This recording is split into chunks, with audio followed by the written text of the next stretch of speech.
Hey guys, I read your comments. I get about 100 of these a day, and I want to talk about this. I get about 100 people a day that write on videos, I would never buy any new truck, or SUV for that matter, at these $80,000 and $100,000. No joke, at least that a day.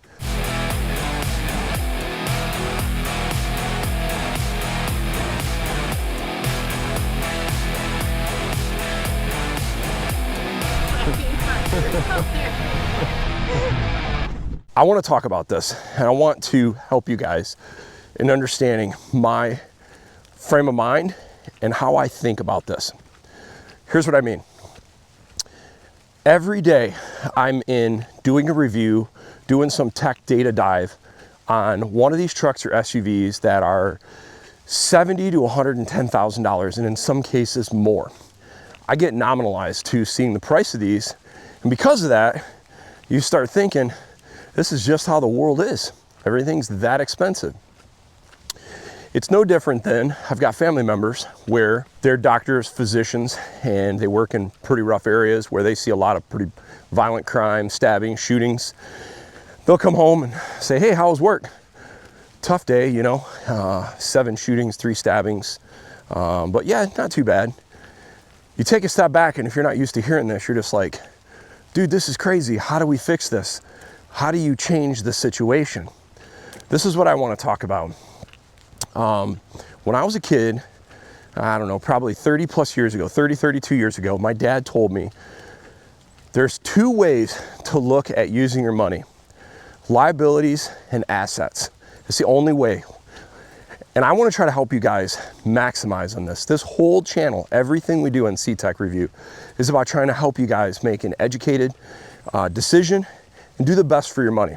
It's not about selling you some stupid product. It's not about going and cozying up with OEMs and just telling you go buy this vehicle. That is not what it's about. It's about giving you and helping educate you guys on getting the best bang for the buck, make the best decision for you, your family, and your friends. Okay, so here's what I mean. Liabilities versus assets. Everyone is going to tell you a vehicle is a liability. That's what they're going to tell you. But the wealthy know that's not always the case. Let me give you an example. Have you seen how much prices have went up on Porsches, Ferraris, Lamborghinis, and some of the most expensive vehicles in the world in the last 5, 10, 15 years? It's outpaced inflation. People get upset when they see the price of a Super Duty that's went from $40,000, say 10 years ago, to $75,000 today. Dude, these Porsches have went up even more than that. And the people that buy them, they don't care. They're just like, they know that if you buy the right model, the right color, and the right year, you can drive it, have your fun. Believe it or not, most cases, not only not lose money, make money. It's no different than Rolexes. By the way, I've never owned a Porsche, Ferrari, Lamborghini, Rolexes, but I know people that have them. And they all told me the exact same thing. If you do your research, you can have this super cool stuff and it won't cost you money. Well, I'm going to give you my perspective on what I do.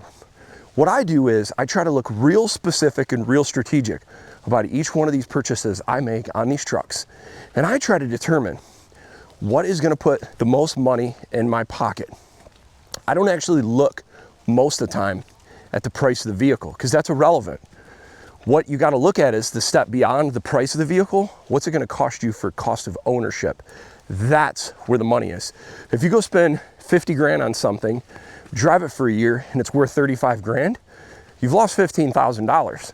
Whereas if you go buy a $115,000 Raptor R and you drive it for a year, you bought it for MSRP, and you sell it the next year for MSRP, and you put 15,000 miles on it, you've got this truck essentially for free.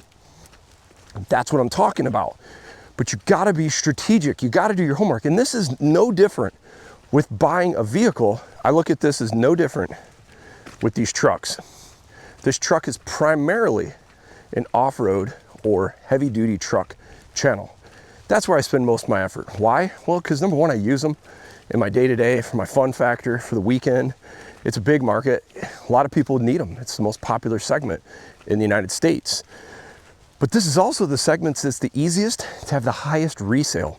Trying to keep resale on some of these expensive cars is very difficult. Look what's happened in the Corvette segment in the last few years. The market has completely flipped.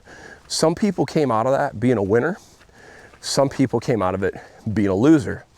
I want you guys to come out of it being a winner. If you're watching this right now, you're trying to figure out how can you go and drive nice vehicles and it doesn't cost you much or cost you little. Most people will never figure it out because they won't spend the effort, put the energy into doing the homework. And then when the time comes, they're too afraid to pull the trigger. And I can tell you, I've been on both sides of that. And I've looked back at deals that I was too afraid at the time to spend the money, and not spending money actually cost me more money down the road. And I'm gonna give you examples. 2007 and the 2006, there's a bunch of leftover 2006 Ram 2500 Cummins available.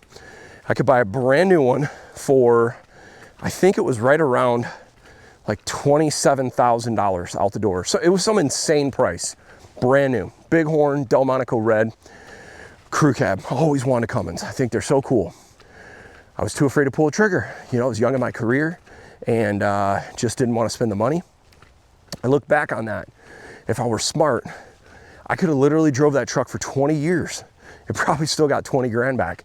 Anytime you can drive a vehicle like that and get your money back, that's like a no-brainer. Just pull the trigger. And if you don't waste money, losing money on vehicles or leases, that's money you can put towards other things for your home, investments, whatever. But when I see people spending $800 to $1,500 a month on a lease, and there's a lot of people out there that do this, I'm not blaming them. I just can't afford to do that. Can I afford to actually do it? Yes. Will I actually ever do it? Probably not. I need to figure out how to make a lot more money to justify losing that much money. Now, there's financial reasons for people to do that. You own a business and you need a write-off, maybe the lease deal makes a lot of sense. But if you're an average person and you're making average money and you're spending $800 to $1,500 a month, that is $10,000 to $18,000 a year after taxes that you are literally burning. That is full 100% liability. I would go and tell that person, how bad do you need that lease? Most of the people that are making that are probably caught up in the status of the vehicle or something like that, and that's why they do this, or they need a full-size SUV. I've got a solution for that full-size SUV fix. It might not be exactly what you want, but I think financially it's a better move. I'll put the link down below. I don't want to spoil it because it's going to be coming in a week or so. But I would tell that person, if it's a truck or it's an SUV and they're open to using a truck, I would actually tell them, why go lease at $800 to $1,500 a month? Buy, or go buy something with a high resale value. Go buy a new diesel truck, a Ford F-250, F-350 with a 7.3, a trimmer. Go buy a Ford Maverick hybrid. Go buy a Ford Raptor. Go buy an RHO. Those vehicles there, at the time of doing this video, have been solid resale vehicles. That is a big reason why you guys saw me just go from my 25 to 26 Ram RHO. I did this because it was financially a no-brainer. I got rid of a truck with 11,000 miles. I didn't have any issues with it. My logic was, well, it's a year newer, 11,000 less wear and tear on the vehicle.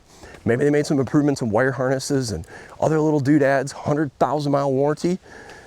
And the resale was so high in the RHO, even trading it in to a dealership like Mark Dodge, it was a no-brainer. And they sold it. They had someone else lined up that wanted to buy it. Why would you not do this?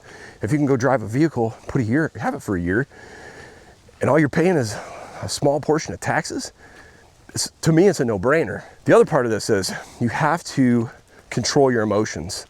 I don't really look at this stuff anymore as like, oh man, I gotta have this new vehicle. Oh my gosh, I gotta have that. I look at it as what is financially to make the most sense. If I could buy a brand new diesel right now and it would hold the resale value for 5-10 years, where I buy it for 80 grand and in 5 years from now it's still worth 80 grand and I put 80,000 miles on it, I'd probably go that approach. Just because for my needs and towing and everything else, it's a great option. But I don't see that personally. And those expensive diesel trucks are a tough pill to swallow, especially if you have a down market. This is why I think right now we're seeing some changes in the market. I would actually lean more towards a lower level XL, XLT, STX with a 7.3. I think that's a safer option. It's lower priced. And I got diesels comparing gas versus diesel, which is better. We could go on and on about that topic. That's not about for today. Today is about what is the best financial decision for the vehicle you want to purchase. On the G4 podcast, we did a video called The Art of the Deal, a spinoff, you know the name, I think Trump's book. If you haven't read it, it's a good book to read, even if you can't stand Donald Trump. Read it because it teaches some about negotiation. And when we did this podcast, the whole point was, how do you get a good deal on a vehicle? And everybody had one keyword that they got to give of how would you get a good deal on a vehicle, and what is the number one thing? My number one thing is leverage. With any negotiation, I don't care if it's professionally, buying a vehicle, in a relationship, you want to have as much leverage as possible so you can get more of what you want in the deal. How do you get leverage when you're buying a vehicle? Well, first thing I'd tell you, don't have your heart set on one brand, one make, one model. Try to give yourself options. Have multiple models to consider. Have multiple dealerships, multiple engine colors, or vehicle colors. The ideal scenario is you're buying something generic enough, like maybe a Super Duty, and there's 2,000 of them available by you. The sad part is some of these dealerships still won't deal. And for that reason alone, I would tell every single one of you guys, sit back and wait. If you're seeing and you're watching those vehicles and you're watching inventory climb, wait, be patient, be patient. But there's been a lot of people being patient for 3 years because there's been a lot of YouTube channels out there telling people we're gonna see 30 to 35% off MSRP for over a year or two now. It was it was a mainstream media even reported this. It never happened. Sadly, I don't think it's ever gonna happen. So now at this point, what you need to look at is, how do you take advantage of these small windows? There's gonna be small windows out there. There's gonna be small windows out there where you can get a deal at 10, 15, maybe get lucky, and there's rebates and you get 20% off. Those are the times when you can buy.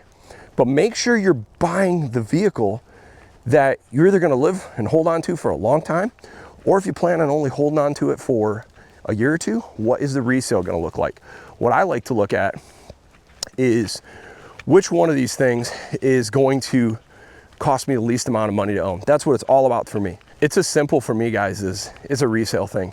I like my RHO. I think for the money, I think it's the best value half-ton truck in this segment. When you start looking at the discounts you get and what's packed into this truck, I think it's the best value half-ton truck available right now, but that can change. All it takes is Ford to build inventory on Raptors, and they're gonna have to drop their price 10, 15 grand to compete. Maybe the value shifts.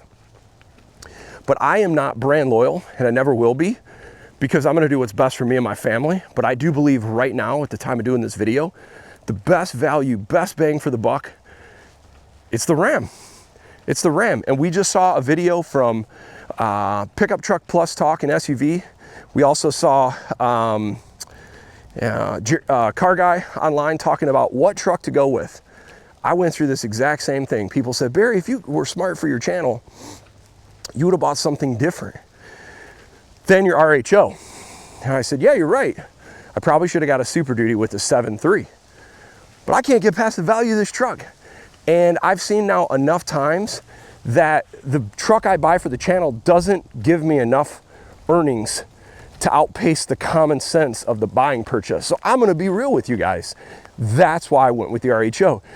Even if it doesn't help my channel grow, I think it's the best financial move for me and my family, even though it might not be the best for my YouTube channel. Will I maybe get another truck in the near future? It's very possible. But right now, I'm gonna stay with the RHO because I think it's the best bang for the buck in the marketplace. For me, your needs may be different. But think about it, when you start looking to purchase a vehicle, liabilities versus assets, and what makes most sense to go with. Do you want something that has high resale, or do you want something that has high loss? And then you can make the decision accordingly. I would recommend remove the emotion, make the smart choice, keep as much money in your pocket to do the best for your family. Who cares what the vehicle is? Just make sure it's reliable and safe for your family, but choose accordingly. And for everybody's needs, it's a little bit different. Do your homework, get the leverage, focus on resale, and you will not care anymore about the price of these vehicles going to the moon, because it's irrelevant. Because if everything goes up, your vehicle price is going to go up along with it. At that point, when you upgrade to the next vehicle, it's not about, is this new truck 100 grand or not? Because if your old truck is worth 95 grand and you move to the next truck and you'll have to pay 5 grand more and you drove it for a year, dude, when you do the math on something like that, if it costs you 5 grand a year to drive something, that's a $400 a month lease. If you could go and lease a Super Duty for $400 a month, a lot of people would choose to do that.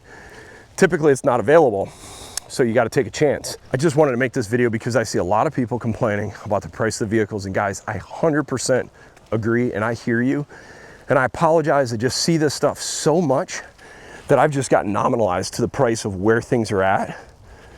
But I want to help you when you make your next purchase to get the best bang for the buck, so you don't get ripped off, you don't get taken advantage of, and you keep the most money in your pocket. What better time to do this than an awesome Michigan November day? We got some snow last night. It's unreal, but I just want to get outside, do a little walk, and see if I can help you guys. Hey guys, if you enjoy this video and content like this, leave a comment down below. I'd love to get your thoughts and feelings on if there are ways we can reposition the channel a little bit to help you guys out. Thanks for watching.